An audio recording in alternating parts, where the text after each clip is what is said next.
किसान आंदोलन की तरह ही है वो सिनेमा, कहीं ना कहीं दुनिया उससे जुड़ेगी।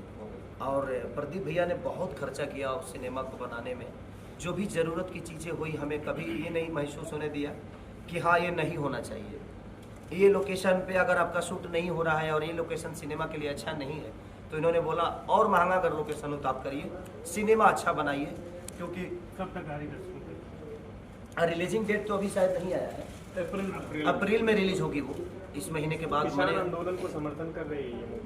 बिल्कुल किसान आंदोलन को समर्थन करेगी, क्योंकि देखिए कहीं ना कहीं करप्ट किसान नहीं होता है, क्योंकि वो मेहनत करना जानता है। सर टेबल पे बैठ के हम लोगों के बारे में सोच लेते हैं, कभी किसान के खेत में जाकर सोचिए, तब समझ में आता है कि अगर हम जिंदा हैं तो उसी धान के बदौलत, उसी गेहूं के बदौलत, उसी चावल के बदौलत, उसी दाल के बदौलत।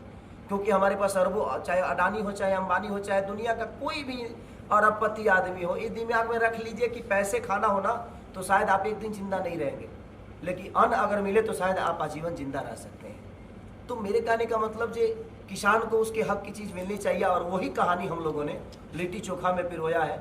और हमारे डायरेक्टर की सोच है, हमारे राइटर राकेश त्रिपाठी जी की सोच है, हमारे पदम भैया की सोच है, हमारे प्रदीप शर्मा जी की सोच है, काजल रखवानी की सोच है, खेसारी की सोच है। उसमें जितने करेक्टर हैं सबकी एक अलग अलग सोच है, सबने अपने विचारधारा को रखा है और हम सबके सुन के काम किए हैं। तो मुझे लगता है कि लिट्टी चोखा है कि भोजपुरी इंडस्ट्री के लिए एक बहुत बड़ी साबित होने वाली है। आप गायक भी हैं, आज होली का मौका है, क्या सुनाएंगे, क्या गुनगुनाएंगे? बस एक ही गाना चल रहा है सर, क्या बताएं, 2 रुपया हो 2 रुपया। हर जगह मैं अभी चला गया था, रात को मैं चला गया बनारस अपने भाई के घर पे, और वहीं से मैंने जिधर रास्ते में गया एक ही गाना बज रहा था मेरा, 2 रुपया हो 2 रुपया। वो गाना इतना पागल किया है कि अब बता रहा हूँ कि 1 महीने में 130 मिलियन है वो गाना। गुनगुनाएं जरा हमारे अभी तो गुनगुनाया जी। एक्चुअली गला मेरा, मैं 4 दिन से तबीयत खराब में हूँ और इनको पता है, क्योंकि मैं गाऊंगा तो फटे बांस की तरह गाऊंगा। अरे 2 रुपया हो 2 रुपया, चोली रंगाई दे हो 2 रुपया हो, साया रंगाई पौने 2 रुपया। आज हर घर में भी ये गाना बज रहे हैं। एक हमारा मस्ती होता है होली का रंग, तो थोड़ा सा तड़क भड़क गाने की कोशिश करते हैं हम लोग की, ताकि सबका एंजॉय भी हो जाए और सब लोग मज़ा ले लें। तो ये कोशिश रहती है। और आज मैं लगातार, मुझे 7 साल से लग रहा है कि लगातार मैं होली के सारे सॉन्ग मेरे लगातार सबसे ऊपर बजते आपका हैं। बड़ा फेमस सॉन्ग है, नून रोटी खाएंगे छपरा नहीं जाएंगे। सर छपरा नहीं जाएंगे ऐसा नहीं है, तो गाने का भाव था, हम छपरा छोड़ के कहाँ जाएंगे। एक्चुअली गाना था, वो एक मजाक था और मैंने गा दिया, नून रोटी खाएंगे जिंदगी संग ही बिताएंगे। सबका डर से हुए है फराई, बताइए लड़की लेके भागेंगे तो उस टाउन में क्या करने जाएंगे। वो एक प्रेमी प्रेमिका का संवाद था कि सबका डर से हुए है फरार, अब छपरा लौट के नहीं जाएंगे। हम लड़की लेके भागे हैं सर, छपरा जाएंगे तो गुड्डा नहीं जाएंगे। और नून रोटी खाएंगे, उसका एक मोहब्बत है कि हम नमक रोटी खा के भी अपने जिंदगी को लेके, सर देखिए इसमें भी रोटी आया था, यहाँ भी किसान था।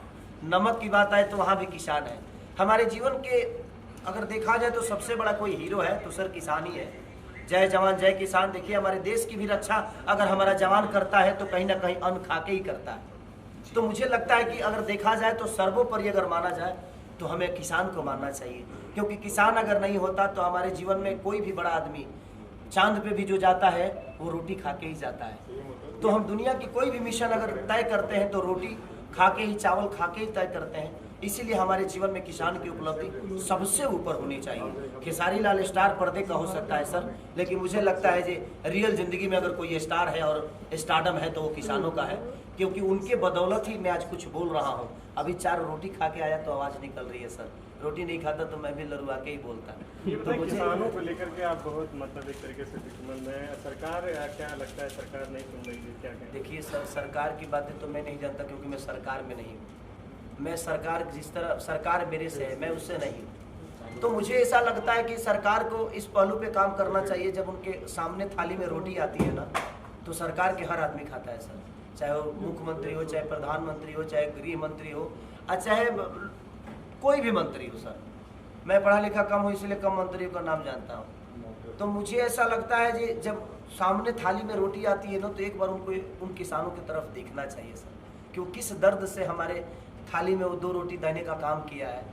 हमें अगर कोई सरकार किसी किसान के लिए करता है तो सर साल में 1 बार करना है उसको, 1 बार बिल पास करना है, चाहे कोई भी तकलीफ हो उसको 1 ही बार करना है। लेकिन किसान हर दिन अपने पसीना बहा के और आपके लिए सालों भर की रोटी की व्यवस्था करता है। तो हमें लगता है कि हमारे अगर कोई असल माँ बाप है, अगर कोई असल हमारी ज़िंदगी का रक्षक है, तो कहीं ना कहीं वो किसान है, जो कि हमारे जीवन में सबसे बड़ी उपलब्धि किसानों की। सरकार के लोग क्या लगता है नहीं समझ पा रहे ऊपर? देखिए, ये तो व्यक्तिगत विचारधारा हो गया कि वो क्या समझते हैं, और कि जब तक नहीं समझेंगे तो हम इतने भी कमज़ोर थोड़ी हैं सर। हम भी किसान के बेटे हैं, हमने जब तक लड़ना होगा अपने हक के लिए लड़ाई लड़ेंगे।